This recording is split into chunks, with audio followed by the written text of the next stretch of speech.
Schulze. Thank you so much, Marian, for being here today. Thank you for having me. What an honor to be first. Oh my gosh, yes, of course. You know, I think of just our friendship. I think of your stories, and I am so inspired and in awe of your presence. And so the feeling is quite mutual, I assure you. Oh, thank you so much. Thank you, Marian. So, Fire Within Her, it's about women empowerment. And women, we go through so much in our lives. If men could even handle a quarter of what we go through, right? Right. They have no idea. No. And so to be in the presence of powerful women, it's powerful in and of itself. I'm a firm believer we do not take the ladder behind us. We carry it with us for others to climb it as well. Absolutely. You are one of those women, Marian. Can you share with us your story, your passions? You know, it can be high level. We can get into it, but start off with you, Marian. Who you are, you know, wife, mother, entrepreneur, business, whatever. Okay. What makes you Marian? Okay. Well, I'm happy to say that my story is still being written. Who I am and what I do. Those are I've learned two really, really different questions. Who I am is a beloved child of God. Full stop. Just hard stop. What I do, that changes every day. I wear a lot of different hats and play a lot of different roles. I am a wife of 20, almost 28 years. I have 4 beautiful children, ages 15 to 24. And I am a community volunteer, whether that means civic and city roles, or I do a lot with PTA and my kids' schools, and I am the founder of Frisco Fastpacs, which is a nonprofit here in Frisco that feeds food insecure children on free and reduced lunch every single week. And that is a very high level of what I do. But we'll start there, and we'll just deep dive from here. Absolutely. Okay, so Hungry Children. You created or founded a nonprofit. First of all, for people that are watching, you may not even realize that we have hungry children living here in Frisco, or generally in North Texas. When you think of North Texas, you think it's a pretty affluent communities. That's how Google describes Frisco, as an affluent suburb of Dallas. Wow, okay. I had no idea about that. The season of Lent. And for Christians, that is the 40 days prior to Easter that we prepare and wait with great expectation the death and resurrection of Jesus. And for Christians, Lent is usually a time of personal reflection. A lot of people give up certain vices. A lot of people adopt what I call holy habits, something that they do and add to their daily routine. In 2013, I was checking all the boxes. I was attending worship and doing Bible study and had a regular prayer life, but I still felt like there was this significant disconnect between myself and God. And I really, really wanted to deepen that relationship. And for me, at that time, the answer was fasting, traditional fasting. I did water only for 40 hours every week during the 6 weeks of Lent. Wow. There was really no rhyme or reason to that. I mean, 40 days is a very holy number. 40 is a very holy number. Yes. So 40 hours, and I discovered very, very, very quickly that I do not like being hungry. I just don't. And as the weeks progressed, I found that it was harder and harder to endure. The closer I got to the end of the 40 hours, the more foggy and even confused and lethargic and irritable and agitated I became. And I began to wonder what people, and especially children, who suffered hunger by no choice or fault of their own, how they were enduring and how they were managing that. And it became a very, very heavy question that I needed an answer to. I discovered that there was a really big problem in our own backyard. There were about 40,000 students in Frisco ISD at that time. We're well over 65,000 now. And 12% of those kids were on free and reduced lunch. And we did not have a weekend backpack meal program. So for many of those students, they were leaving on Friday afternoon after having their breakfast and lunch at school. And many of them started the weekend having no idea when, where, or what their next meal was going to be until they went back to school on Monday morning. And Sadaf, that was just not okay with me. And it wasn't okay with a lot of my friends and neighbors. And Lent and Easter in 2013 had come and gone, and I was still really grappling with how to tackle this problem. And I set up shop in my living room, and people would donate non-perishable foods all summer long to designated porches all over the community. And we brought all that food together in August of 2013 and packed about 35 bags and delivered to one school.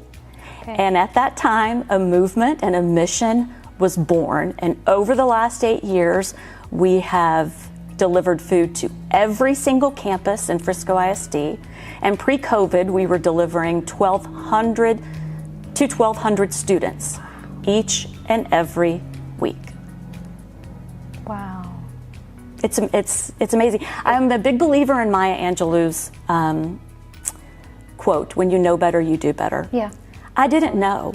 I didn't know that Frisco had the hunger problem that it continues to have. We hide our poverty in Frisco very, very well. And I didn't know that there was no service available for these kids. And it's been the most difficult and the most rewarding experience, that and motherhood. Difficult and rewarding at the same time. Yeah. I'm a believer that things can be, I like the word and. Yeah, and it shapes you into who you are today. It has shaped me into who I am today.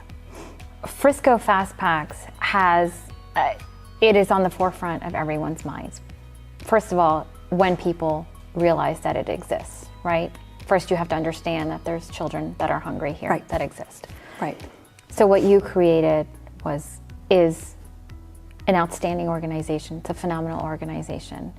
And may God bless you and preserve you for what you've created and everyone else that has latched on to that mission. And there's a whole big group of people, literally hundreds, that make what we do possible every week. Absolutely. So Marian, so that was kind of, so not kind of, but it was a spiritual awakening for you, even though you were checking off the boxes. I think many of us that are faithful, are spiritual, we know that we have some sort of calling, right? God created all of us to do something. So did you feel like this is it? I did it? What was next?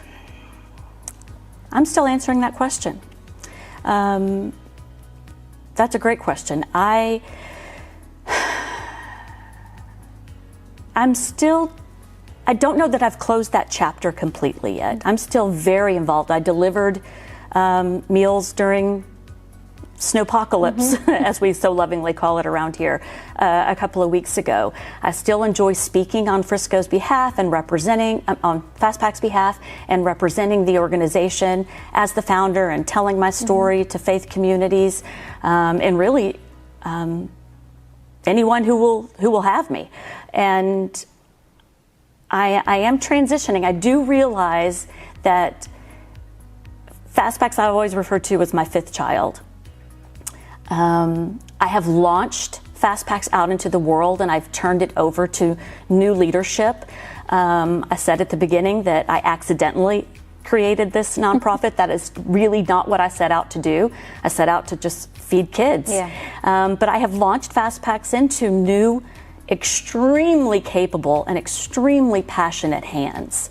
I've also launched two of my own children out into the world, and I'm about to launch number 3 here in a few months. And then I have a 4th who will be leaving in about 3 years, and I'm looking ahead to what the next chapter holds for me, what the next season holds. And I don't know yet. I don't want to wake up when number 4, yes, I have so many children, I refer to them by numbers. When number 4 flies the nest, I don't want to wake up that fall and say, now what? So it is something I'm actively working on, trying to figure out what the next chapter looks like. I think it's good for humans to continually evolve, right? Oh, yes. We definitely grow and become better. So, Marian, during your life, there was something that had happened, and it really impacted you. I was hoping you would share with the viewers just kind of that time in your life. Yeah, so it was in 2015. My oldest was graduating and leaving home. Not everyone is meant for college as the next step, but for my oldest, that was for him, and he was leaving. We were in the throes of building Fastpacs. It took off so much quicker than I could have possibly imagined. Not just the need, but also the people stepping up to the need. So, you know, as many children as I had who were hungry, I had volunteers that wanted to help and step in, and it was overwhelming. And the anxiety of managing, you don't know what you don't know. And what I have learned is, instead of taking an hour to train you to take a role within Fastpacs, I continued to do it myself over and over and over again. And that was the case with every single role within the organization. I was also in deep, deep grief over my oldest leaving. That was extremely difficult for me. So the anxiety of this new organization and the grief and sadness I felt with my oldest leaving led to me being diagnosed with anxiety, general anxiety disorder, and major depressive disorder, and eventually suicidal ideation. And in December of 2015, I was hospitalized the week before Christmas. My husband found me in the bathroom, on the bathroom floor, clutching holding a handful of sleeping pills, crying in the middle of the floor. He scooped me up, and through a series of starts and stops over the next 24 hours, I eventually ended up in a behavioral health hospital and spent the next 5 days starting the journey to getting healthy. And was it because of your husband that was the breaking point, that he found you, or did you know something was wrong? I knew something was wrong. Hindsight really is 20/20, and I didn't know until it was literally on top of me. It's exhausting to keep up an act and to pretend that you are okay when you are not okay. It is the most exhausting thing I have or will ever do. And for months, I wore a mask of contentment and happiness, and it was all fake, and it was all pretend. And as that became increasingly harder to do, and I began to crumble under the pressure of keeping that up, I stopped sleeping, I stopped eating, and of course that just spirals the whole thing out of control. Lack of sleep increases your depressive and anxiety tendencies exponentially, and that's where I found myself. And I was desperate for all of that to end. And when you are that sleep deprived and that anxious and depressed, I really thought in those moments that I didn't have another choice, that there was really no other way for that pain to end but than to swallow those pills. Mm-hmm. Why did you feel like you had to put on an act? Because I was the face of this darling organization. You said it yourself. We are beloved in this community, and I am very grateful for that. But for a long time, I was that face, and that's a lot of pressure. Yeah. That's a lot of pressure. Mm-hmm. And when things went wrong, and of course things went wrong, deliveries were missed, and volunteers didn't show, and things happen, mm-hmm. and I took it all personally. I saw them as my failures, and it took a great toll. Marian, there are so many women that can probably relate to your story. Not necessarily about creating a nonprofit, but about the pressures, mm-hmm. the pressures of life. Sure. And having to, and we'll be back right after this break.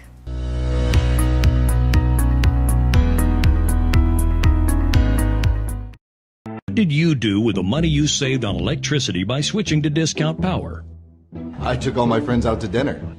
I paid off all my credit cards. I took my whole family on a vacation. I bought all this.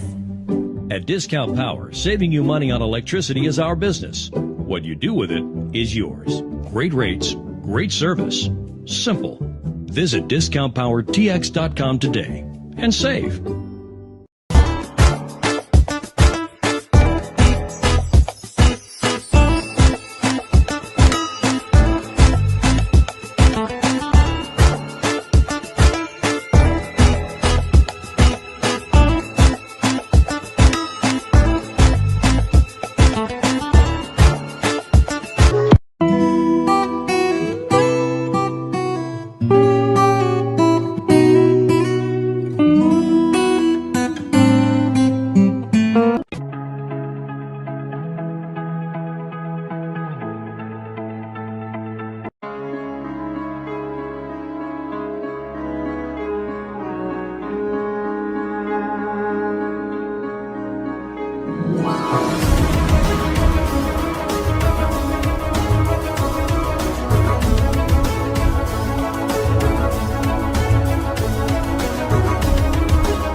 Hi, I'm Dr. Sonia Reddy. We're a full-service practice focused on dental implants, cosmetic veneers, sleep apnea, and braces.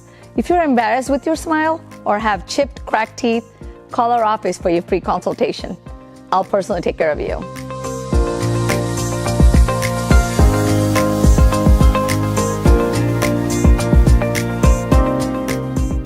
For all your real estate, commercial or residential needs, contact Hassan Sumbro at kw.com or call 972-333-4801.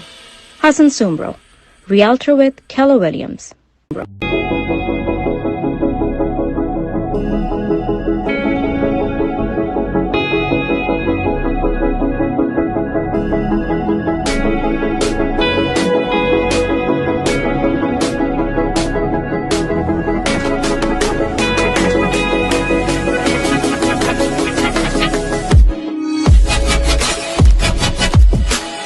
Glow and Grow with Cheese, a digital recreational platform for homemakers.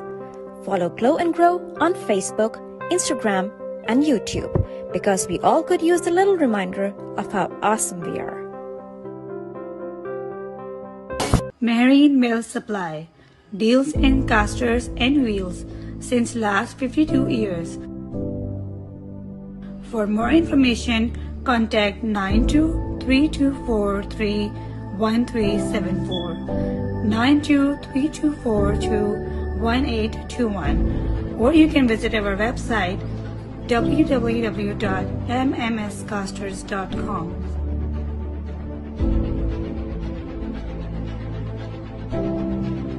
For Solar Company has an A+ rating with the Better Business Bureau, OneSolarSolution.com. Which solar company offers in-house financing with the best rate and easy approval? OneSolarSolution.com. And which company has the best looking brand ambassador? No one else. OneSolarSolution.com. Look, I know you want solar, and everybody does, but you might think it's expensive. If we can't match your electric bill with our in-house financing, we'll cut you a check or gift card for $25 just for the try. Go to OneSolarSolution.com today.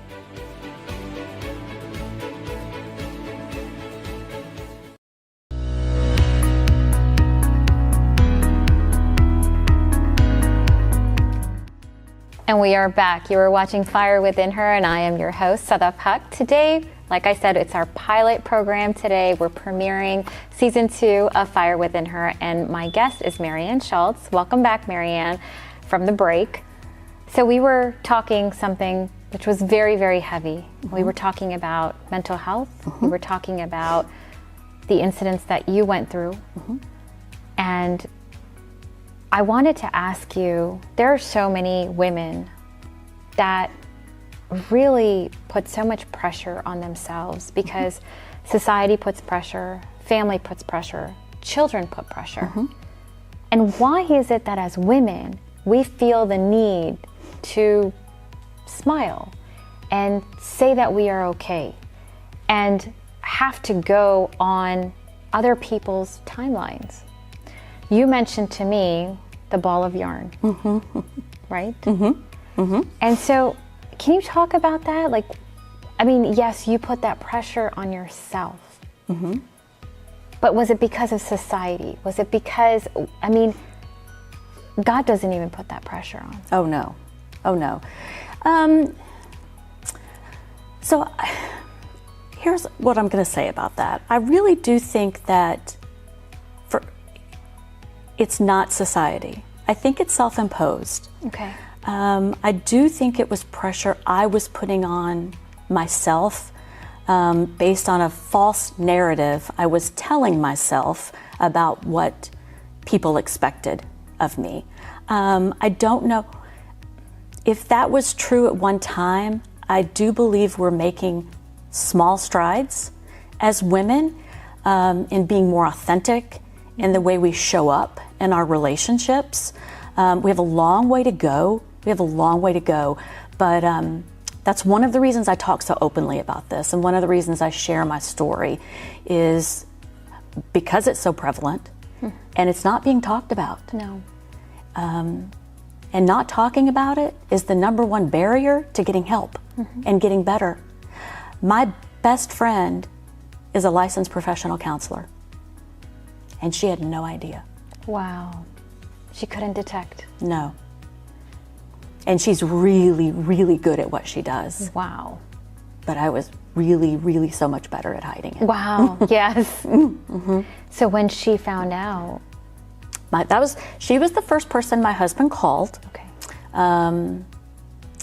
She showed up at my door She walked into my house. She walked into my bedroom. She crawled right into bed with me and held me, and it took hours for her and my husband to convince me to seek help and to go to an inpatient facility.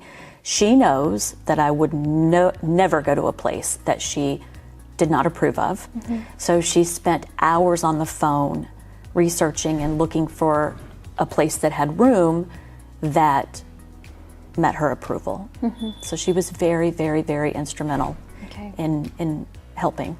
Not everyone has a friend who is a therapist, but I have great resources to local organizations and places to get help that maybe we can link to your show. Absolutely. And we can talk. We can talk about that, but there are some places and some incredible resources that I highly recommend, and resources I've used myself and resources that my family has used. And I think that's one of the things where people don't understand, or slowly are starting to understand, is that physical health is important, but so is mental health. Sure, and they're related. And there's still this stigma or this taboo behind mental health. Back to your story, so how long were you in treatment for? I'm still in treatment. Okay. I was in inpatient for 5 days. Okay. And then I was in an intensive outpatient program. Okay. 3 days a week for 6 weeks. Okay. And you took yourself to the outpatient? Yes. Okay. Yes. Okay. Yes. Like you were okay with getting the treatment at that point? And yes. Okay. It was intensive. It was all day for 3 days a week. And it was a very regimented curriculum that I found great comfort in. It was very, very beneficial for me. Okay. And it's usually a requirement as part of the step down process out of an inpatient facility. And I still am in therapy, biweekly therapy. Okay. And that's based on doctor's recommendation or, okay. And I take medication. Okay. Which is something else we don't talk a lot about. No, we don't. But you mentioned the ball earlier, the ball of yarn, and we were having a conversation backstage about grief and what grief looks like and feels like. And grief is something that we also don't talk a lot about. We think about grief as a loss of a person, but grief is just loss, period. Yeah. Grief is loss of a dream, of a job, of a relationship, of a person, a hope.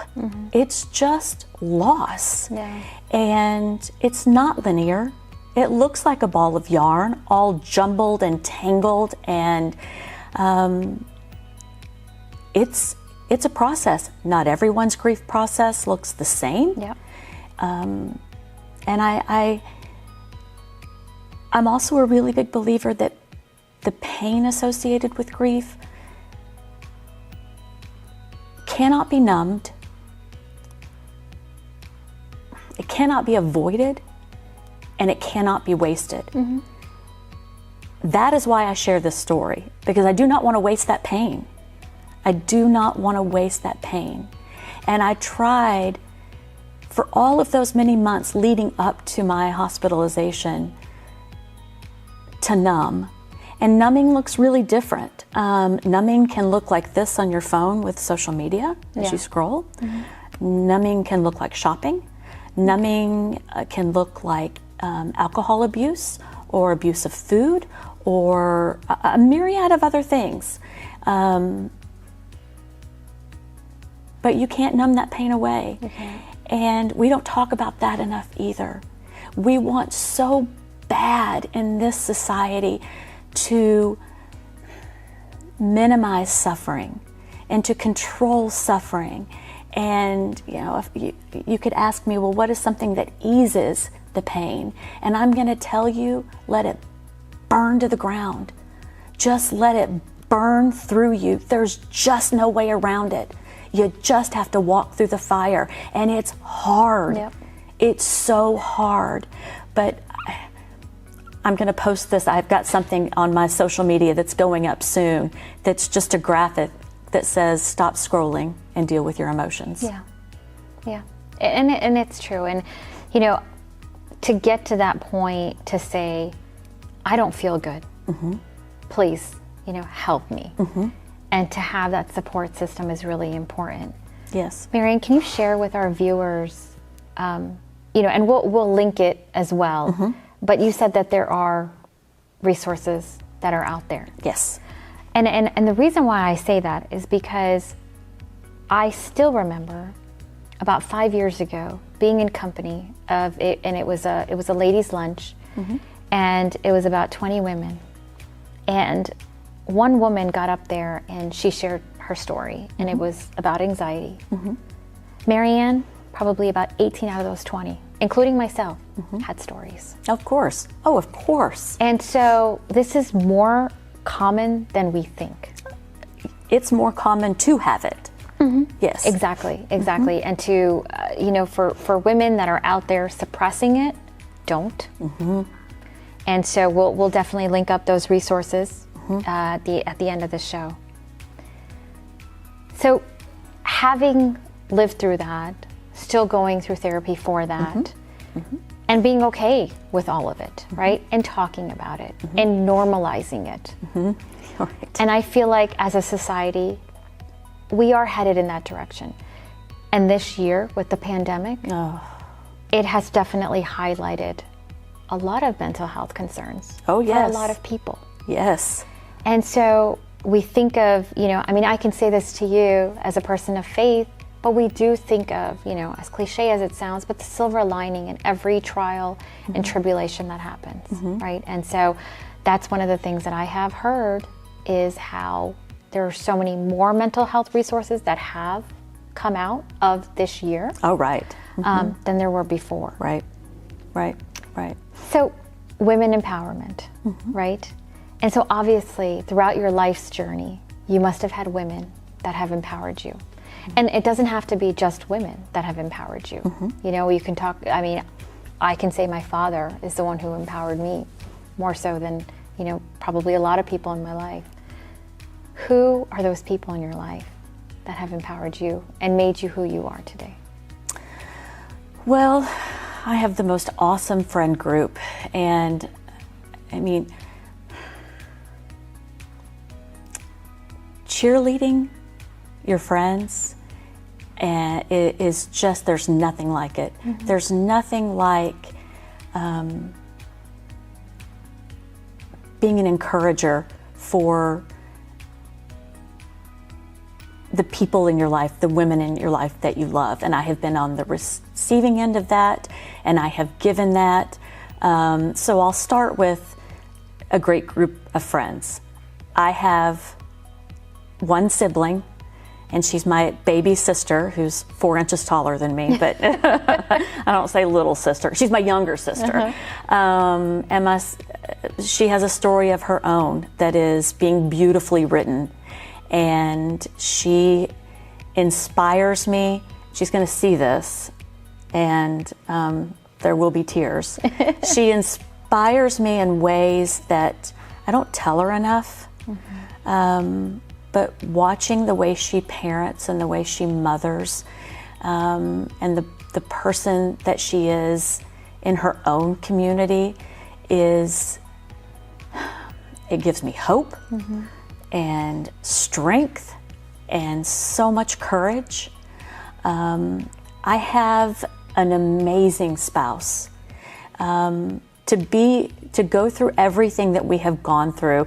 And you are right that it does not take founding a nonprofit to lead me to a behavioral health hospital. Those two things, what I am learning about myself is that there were so many warning signs and so many things that were happening in my life before Fastpacs before Lent of 2013 even began. And my husband and I, we've grown up together. We were high school sweethearts. It's so cliche. I don't remember not knowing him. So we quite literally grew up together, and he is the most supportive and encouraging partner And we are partners in all things. So he empowers me and has more confidence and faith in me than I do. That's beautiful. Absolutely beautiful. And yes, you have to have a strong spouse. Yes. Definitely. Yes. You do. You know exactly. I know exactly what you mean. What that means. Yes. And how critical it is. It is. Absolutely. Yes. Marianne, your story all around is phenomenal. And I'm so excited that it's still being written. Me too. And I'm glad I to be in your presence, to know you. And I hope you all enjoyed Marianne's story as well. Just remember that there are resources out there if you are going through some sort of crisis in your life. And the other thing that you mentioned was Frisco Fastpacs. Know that there are resources out there for children that are hungry. So Marianne, with your wealth of knowledge and your empowerment, what is one word of advice that you can give to our viewers? Show up. Show up for yourself first. And show up for everyone else second, but just show up. The person you should be most worried about disappointing is yourself. And if you are showing up for yourself first, you'll have plenty left over to give to the people in your life who matter. Thank you, Marianne. And that's Thank important. you. We often forget about ourselves. Yes. Yes, we do. Thank you so much for joining me today. Thank you. It was just an honor to be here, and to be here first was just yes, of course, amazing. Of course. And I'm so excited for you, friend. Thank you. Thank you. Phenomenal. Thank you so much. That was Fire Within Her, Season 2, Episode 1, our pilot show. Thank you so much for joining. Until next time.